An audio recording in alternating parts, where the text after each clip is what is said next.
Halo, selamat malam pemirsa, selamat datang di iNewsroom bersama saya Davi Pratama. Pemirsa, kami akan membahas berita utama secara mendalam, komprehensif dan tentunya eksklusif. Sebagai pembuka iNewsroom kali ini kami memiliki informasi situasi di Kabupaten Puncak Jaya, Papua memanas usai 3 warga yang diduga simpatisan OPM tewas ditembak aparat TNI. 1 dari 3 warga tewas merupakan kepala kampung Parbalo, Distrik Dokome, Kabupaten Puncak Jaya, Papua Tengah.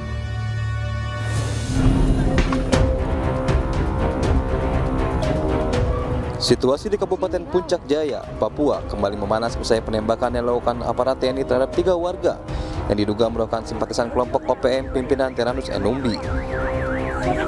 Peristiwa tersebut memancing kemarahan warga dan melakukan aksi dengan merusak dan membakar sejumlah kendaraan milik aparat TNI, Polri, dan pejabat pemerintah setempat. Dari 3 warga yang ditembak aparat, diduga salah satu warga merupakan kepala kampung Parbalo, Distrik Dokome, Kabupaten Puncak Jaya, Papua Tengah. Dari hasil penindakan yang dilakukan aparat TNI dari personil Satgas Yonif RK753, AVT, Satgas Selang 4, dan Satgas Mandala 4 berhasil mengamankan 1 buah senjata api rakitan di salah satu kios milik warga yang berada di Distrik Muara, Kabupaten Puncak Jaya, Papua. Terkait penindakan terhadap gerombolan OPM yang dilakukan oleh TNI, Satgas Yonif 753 di wilayah Kabupaten Puncak Jaya pada hari Selasa tanggal 16 Juli 2024 sekitar pukul 19.45, saya Kapendam 17 Cendrawasih Letkol Infantri Chandra Kurniawan menyampaikan bahwa benar kejadian ini dilakukan oleh Satgas Yonif 753 AVT pada hari Selasa terhadap gerombolan OPM dari kelompok Tyrannus Enumbi ya, bersama beberapa anggotanya. Tyrannus Enumbi sendiri sudah menjadi DPO kepolisian sejak tahun 2018, yaitu tindakan pidana menyerang aparat keamanan. Termasuk pada akhir-akhir ini sudah melakukan penyerangan, menembak dan membunuh tukang ojek masyarakat sipil di wilayah tersebut. Sehingga jelas bahwa gerombolan ini adalah memang meresahkan. Ya, bukan hanya menyerang pada aparat, tapi juga menyerang masyarakat sipil. Hingga saat ini, aparat TNI Polri masih terus melakukan koordinasi dengan massa dan meningkatkan pengamanan di wilayah tersebut. Dari Puncak Jaya, Papua Tengah, Freddy Nuboba, iNews melaporkan. Diduga pengemudi mengantuk, mobil yang ditumpangi 1 keluarga terjun ke parit sedalam 3 meter di Kecamatan Pasar Kemis, Kabupaten Tangerang, Banten. Evakuasi 7 orang korban dari dalam mobil pun berlangsung dramatis karena mobil dalam kondisi miring.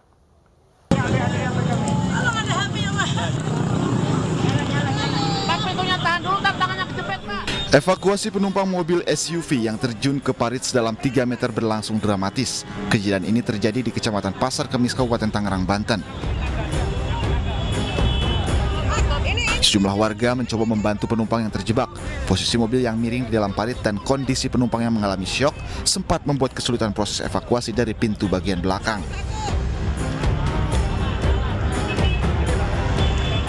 Setelah 15 menit kemudian, 7 penumpang yang merupakan 1 keluarga berhasil dievakuasi.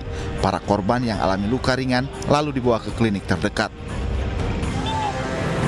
Menurut keterangan saksi, mobil yang dikemudikan ini awalnya melaju dari kawasan Regensi 2 menuju Kota Bumi, Kabupaten Tangerang dengan kecepatan cukup tinggi.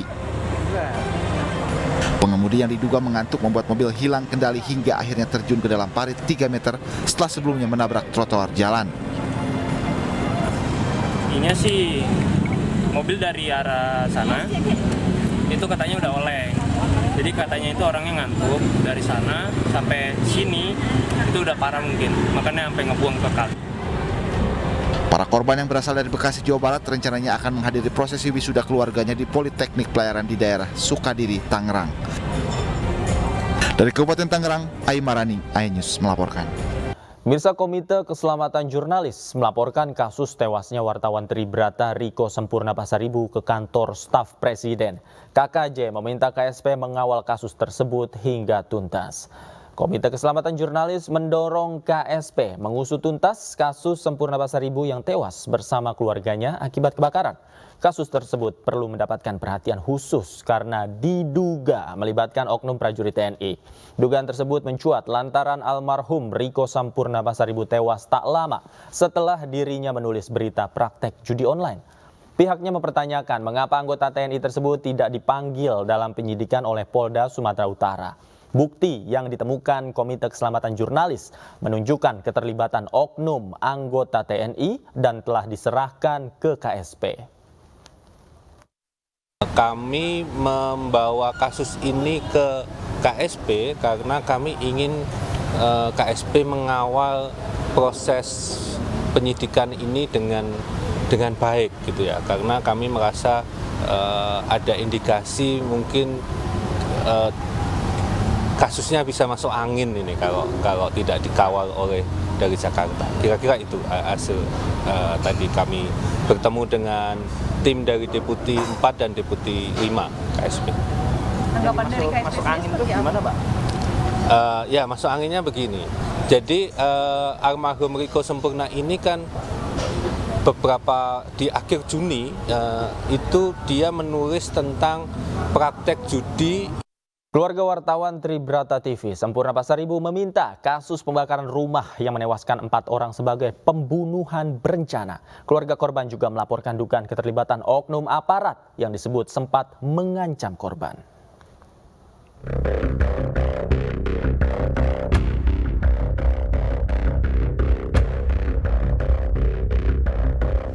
Keluarga wartawan Tribrata TV Sempurna Pasaribu terus mencari keadilan. Jumat lalu, putra sulung Sempurna Pasaribu ditemani kuasa hukumnya mendatangi markas pusat pos militer Angkatan Darat atau Puspom AD di Jakarta. Mereka melaporkan dugaan keterlibatan oknum TNI AD berpangkat Koptu berinisial HB dalam kasus pembakaran rumah yang menewaskan 4 orang. Kalau almarhum Pasaribu itu sempat meminta perlindungan kepada pihak kepolisian, yaitu Kasatreskrim Polres Tanah Karo, begitu. Ada juga percakapan kalau tentang adanya telepon beberapa kali dari yang kita laporkan ini, terduganya itu yang keterlibatan anggota TNI itu kepada Pimretnya untuk melakukan take down pemerintahan yang sebelumnya dilakukan. Ada 3 kali telepon, nggak diangkat, terus dibalas, tolong untuk dihapuskan, kira-kira begitu di percakapan itu dari Pimret. Menurut kita, tim KKJ, sikap Panglima mungkin itu terlalu dini ya, dan itu memang harus kita klarifikasi kan begitu, bahwasanya kita menduga dari KKJ dan LBH menduga adanya keterlibatan TNI. Jadi dengan bukti-bukti yang kita bawa tadi, dengan adanya data dari saksi-saksi yang kita dapat, kan begitu, ini yang meyakinkan korban untuk melapor ke Puspamat Angkatan Darat untuk mencari keadilan. Sementara itu, Panglima TNI Jenderal Agus Subianto membantah keterlibatan anak buahnya dalam kasus pembakaran rumah wartawan. Saya rasa dari Polri sudah mengatasi ya, yang rumah wartawan dibakar sudah diatasi oleh Polri. Tapi ada keterlibatan dari anggota TNI, prajurit atau nggak ada. Sebelumnya, rumah dan warung milik wartawan Tribrata TV Sempurna Pasaribu di Karo, Sumatera Utara dibakar pada Kamis dini hari akhir Juni lalu. Sempurna Pasaribu beserta istri, anak, dan cucunya tewas dalam kebakaran ini. Peristiwa terjadi setelah Sempurna memberitakan praktik judi di daerahnya. Polisi kemudian menetapkan 3 tersangka, yaitu Yunus Saputra Tarigan, Rudi Apri Sembiring, dan Bebas Ginting. Namun polisi masih terus mengembangkan kasus ini untuk mengungkap motif dan kemungkinan keterlibatan pihak lain. Tim Liputan iNews melaporkan. Kembali di iNewsroom, pemirsa, keluarga terpidana kasus Vina didampingi tim kuasa hukum melaporkan Ibtu Rudiana ke Barreskrim Polri. Pelaporan terkait dugaan penganiayaan yang dialami terpidana pada 2016 yang silam.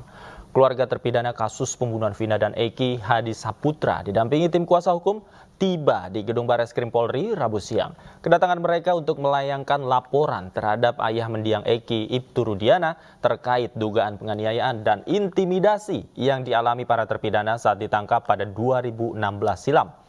Pihaknya menduga penganiayaan atau penyiksaan terjadi saat proses pemeriksaan para terpidana agar mereka mengaku sebagai pelaku pembunuhan Vina dan Eki. Faktanya bahwa terjadi penekanan, penganiayaan, dan ini yang kita akan buktikan. Kita laporkan ini hari ini, kan gitu kan? Terjadi penganiayaan, bahkan ini terjadi kepala itu dipukul sampai nempel di benda, bahkan ditusuk dari belakang.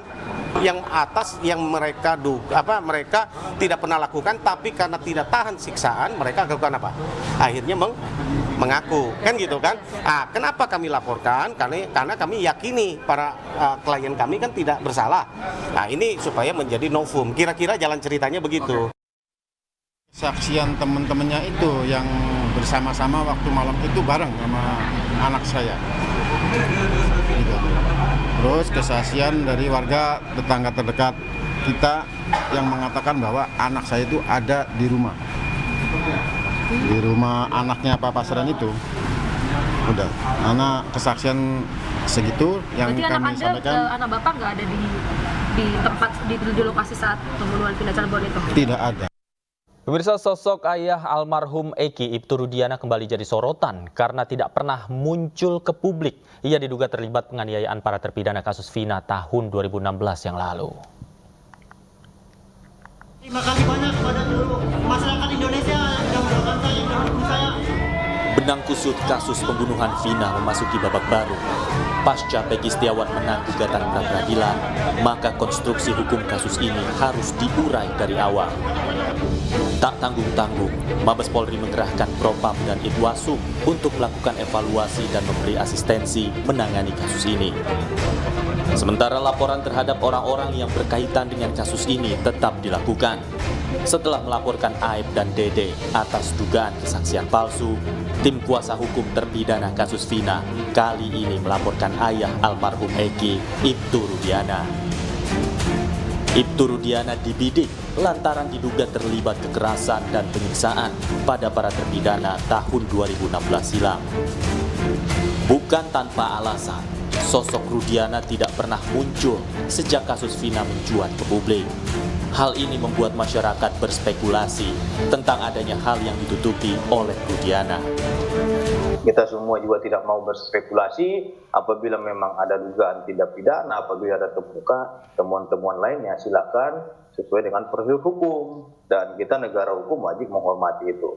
Apalagi isu-isu yang berkembang juga terhadap Ibtu Rudiana dibilang isu narkoba lah, isu lainnya lah, dan lain-lain. Itu semua saya nyatakan itu hoax ya. Sepanjang yang dituduhkan kepada yang bersangkutan itu tidak terbukti melakukan sesuatu perbuatan dugaan tindak pidana dengan adanya putusan pengadilan, kita nggak boleh menuduh seseorang. Harus kita junjung tinggi atas praduga, presumption of innocence, kepada setiap orang maupun itu saksi-saksi. Meski demikian, kuasa hukum terpidana yakin bahwa Rudiana terlibat penyiksaan terhadap para terpidana kasus Vina. Ini kan masalah yang sudah kusut, yang sudah 8 tahun yang lalu. Kami harus urai dulu satu-satu masalahnya gitu. Untuk mendapatkan apakah itu novum, apakah itu kekeliruan hakim, dan lain sebagainya. Oleh karena itu, kami proses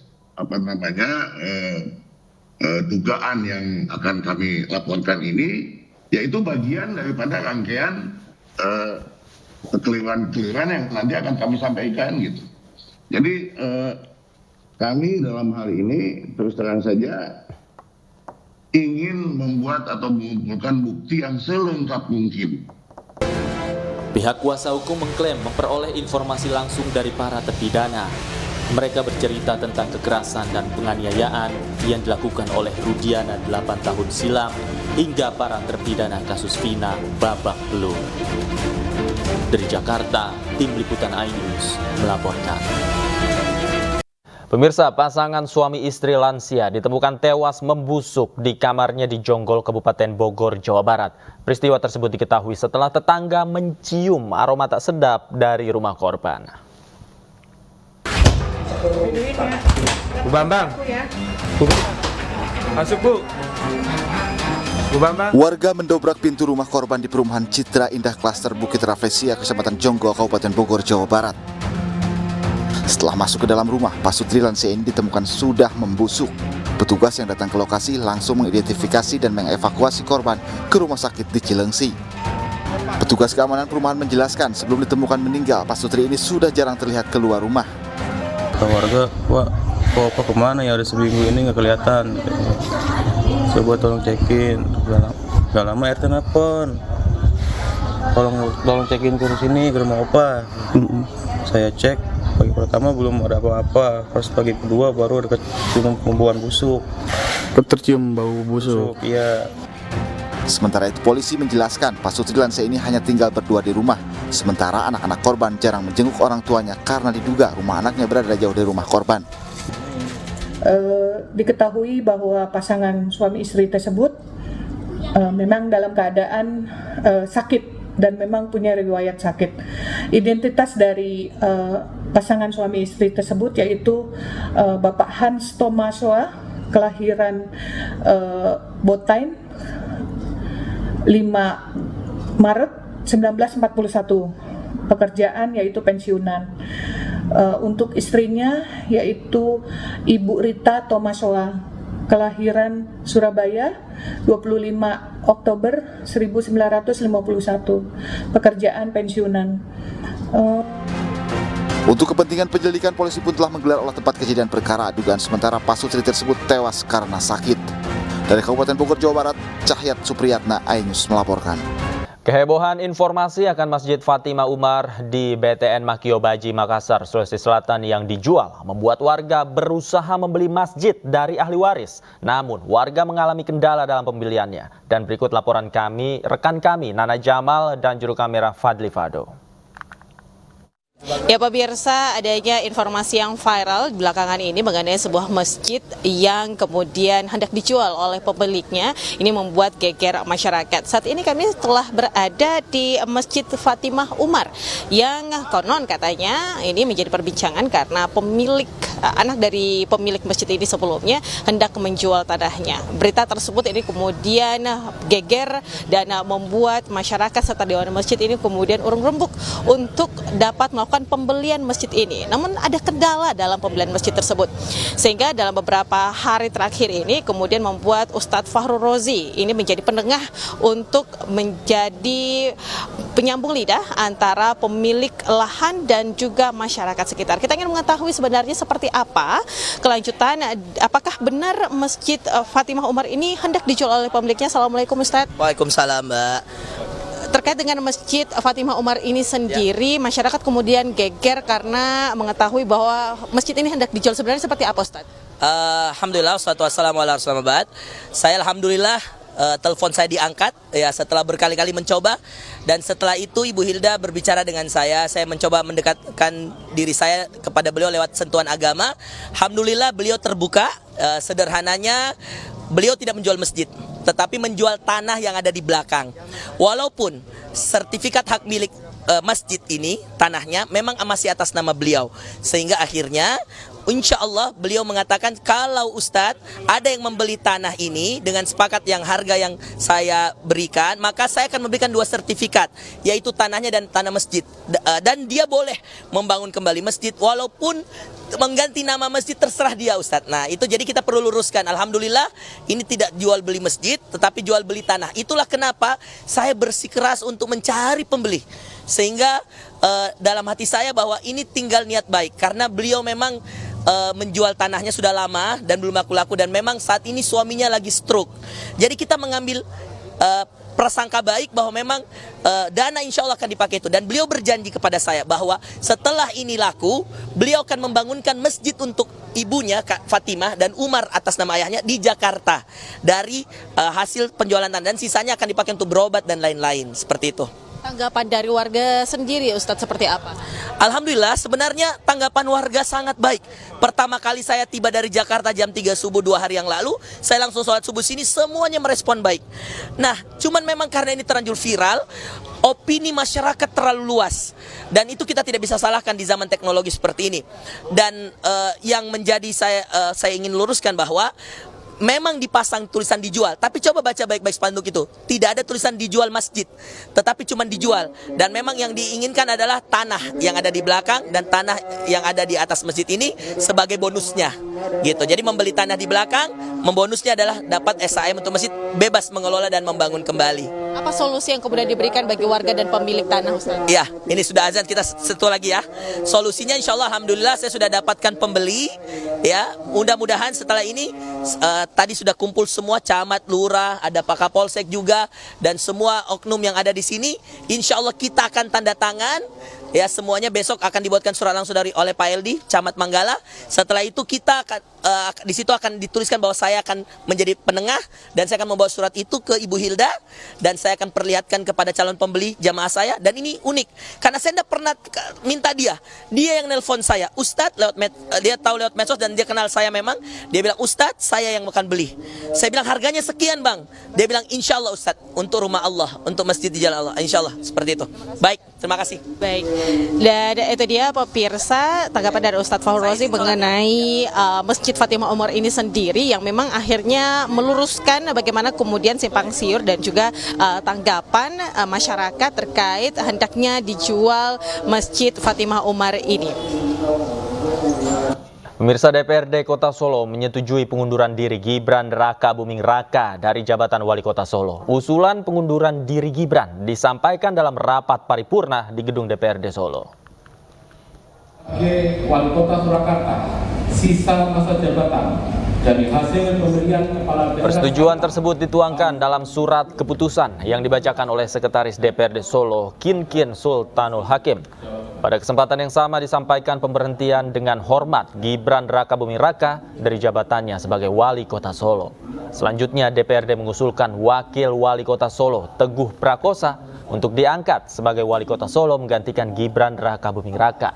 Usai pembacaan surat keputusan DPRD tersebut, Gibran Raka Buming Raka mengucapkan rasa terima kasihnya kepada warga Solo yang telah mensupport program pemerintah Solo dan membuat Kota Solo menjadi lebih baik. Sekali lagi terima kasih warga Kota Solo yang selama ini sudah mensupport program-program dari pemerintah dan juga ikut membuat branding Kota Solo ini lebih baik. Sementara itu ratusan ASN pemerintah Kota Surakarta melepas Gibran Raka Buming Raka usai mengundurkan diri dari jabatannya sebagai wali kota. Digelar di halaman Balai Kota Surakarta, ASN turut serta membawa sejumlah spanduk bertuliskan terima kasih dan kesan-kesan selama kepemimpinan Gibran. Pelepasan ini diapresiasi langsung oleh Gibran dan menyalami para ASN. Gibran juga mengucapkan terima kasih atas kerjasama yang diberikan oleh para ASN selama 3 tahun kepemimpinannya.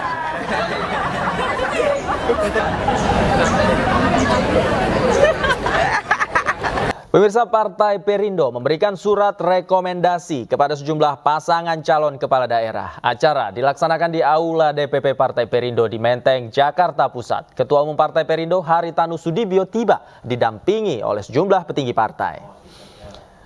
Rekomendasi yang diberikan hari ini merupakan rekomendasi tahap kedua sebagai keyakinan Partai Perindo terhadap kepemimpinan sekaligus keyakinan partai untuk turut mendukung kemenangan dalam Pilkada 2024. Ketua Harian 1 DPP Partai Perindo Angela Tanu Sudibyo menyebutkan surat rekomendasi tahap kedua ini diberikan kepada 42 wilayah dengan 3 provinsi serta 39 kabupaten kota. Pada kesempatan yang sama, Partai Perindo juga memberikan apresiasi serta dukungan kepada 13 kader Partai Perindo untuk maju sebagai calon kepala daerah. Partai Perindo juga akan memberikan surat rekomendasi tahap ketiga pada saat musyawarah kerja nasional di akhir Juli mendatang. Dukung dan sebaliknya kami mohon jikalau nanti kepala daerah sudah terpilih dari calon yang kita usung atau kita dukung juga membantu pembangunan Partai Perindo. Saya katakan kepada kawan-kawan, seringkali saya katakan, Partai Perindo tidak ada artinya kalau tidak bisa berperan aktif, ya baik di pusat ataupun di daerah.